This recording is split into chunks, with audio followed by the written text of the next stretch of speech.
runtii sharaf weyn ay maanta inoo tahay inaan idin horkeenno sharciga jaangoynta iyo tayadhowrka Soomaaliyeed iyo dhismaha hay'adda qaran ee jaangoynta iyo tayadhowrka Soomaaliyeed. mudane gudoomiye ku-xigeenno iyo senatarada sharafta leh, runtii sharcigan wuxuu soo maray marxalado kala duwan, waxaana uu soo maray oo kale wada tashiyo fara badan iyadoo laga ansixiyay golaha wasiirada 18 bishii Abriil 2019. kadibna waxaa loo gudbiyay golaha shacabka oo isaguna cod aqlabiyad ah ku ansixiyay 15 bishii Janaayo 2020.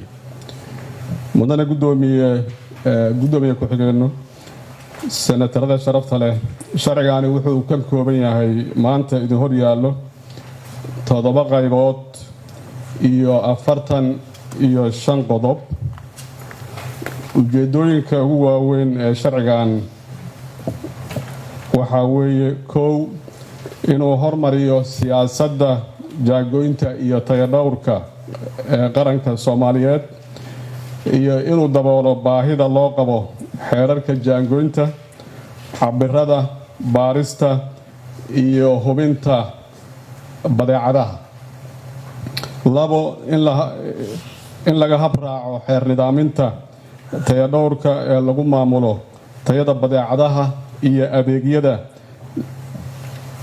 kuwa soo gala dalka ama la dhoofiyo iyo kuwa gudaha dalka laga soo saaro ama laga isticmaalo. 3. inuu ilaaliyo badqabka qofka ama bulshada caafimaad ahaan iyo dhaqaale ahaan intaba. 4. in lagu dhiso hay'adda tayadhowrka Soomaaliyeed iyo inuu sugo kalsoonida isticmaalaha, isla markaana wuxuu abuurayaa kalsooni lagu qabo tayada badeecadaha dalka soo gala, midda la dhoofiyo, tacabka dalka laga soo saaro intaba. si loo gaaro ujeedooyinka aan halkan ku sheegay, wuxuu sharcigan uu dhisayaa hay'adda tayadhowrka Soomaaliyeed oo loo yaqaano Somali Bureau of Standards si waafaqsan dastuurka Jamhuuriyadda Federaalka ee Soomaaliya, taasoo mas'uul ka noqonaysa maamulka iyo nidaaminta tayadhowrka badeecadaha dalka soo gala, kuwa la dhoofiyo iyo kuwa gudaha dalka laga soo saaro ama laga isticmaalo intaba. mudane gudoomiye ku-xigeenno, senatarada sharafta leh, waxaa in muddo ah naga soo gaaraya ganacsatada dalkeenna cabashooyin fara badan oo ku aadan dhibaatooyinka ay kala kulmaan maqnaanshaha tayadhowrka badeecooyinka ay dibadda u dhoofiyaan, taasoo ay u maraan waddo dheer si loo aqbalo badeecadahooda, waxayna geeyaan waddamada dariska ah ama kuwa kale si ay u marsiiyaan habraac tayadhowrka ee waddamadaasi ay leeyihiin. maadaama waddankeennu uusan lahayn tayadhowr, waxayna halkaa ku waayaan hanti fara badan, waxaana runtii ay taasi ku tahay caqabad ku gudban ganacsigeenna.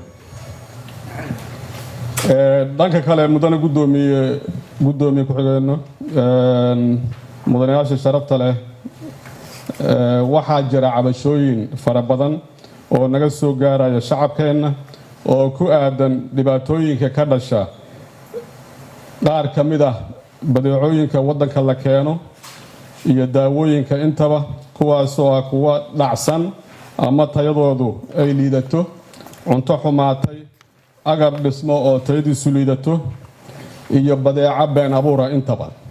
mudane gudoomiye ku-xigeenno iyo senatarada sharafta leh, runtii waxaa nagu dhaliyay inaan diyaarinno sharcigan.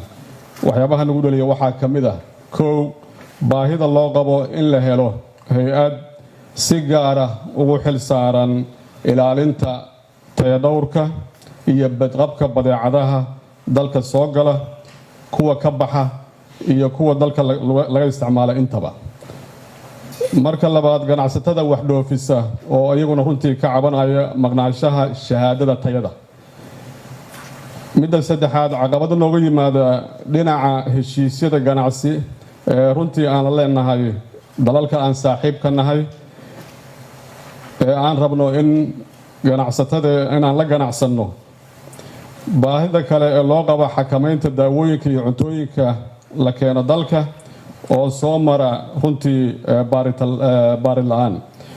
waxaa kaloo ka mid ah waxyaabaha nagu dhaliyay baahida loo qabo dhiirigelinta wax dhoofiska iyo kor u kaca dhaqaalaha dalka.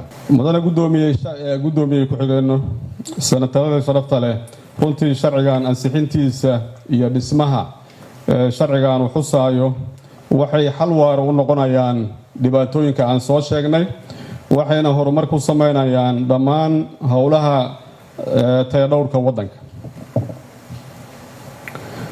mudane gudoomiye ku-xigeenno senatarada sharafta leh, maqnaanshaha sharcigani wuxuu gelinayaa waddankeenna halis caafimaad iyo mid dhaqaale intaba. adduunkana kama jiro waddan aan kantaroolin waxyaabaha soo gala iyo kuwa ka baxa iyo kuwa dalka gudihiisa laga soo saara intaba. mudane gudoomiye ku-xigeenno, xildhibaanada sharafta leh, waxaan dhammaanteen waajib dastuuri ah naga saaran yahay ilaalinta badqabka muwaadinka Soomaaliyeed caafimaad ahaan iyo dhaqaale ahaan intaba. sidaa darteed waxaan idinka codsanayaa si sharaf leh idinkaga codsanayaa inaad sida ugu dhaqsiyaha badan aad idinkoo gudanaya waajibaadkiina dastuuriga ah sharcigan noo ansixisaan si dhaqangalkiisa aan ugu diyaar garowno. wabilaahi towfiiq. asalaamu calaykum waraxmatullaahi wabarakaatu.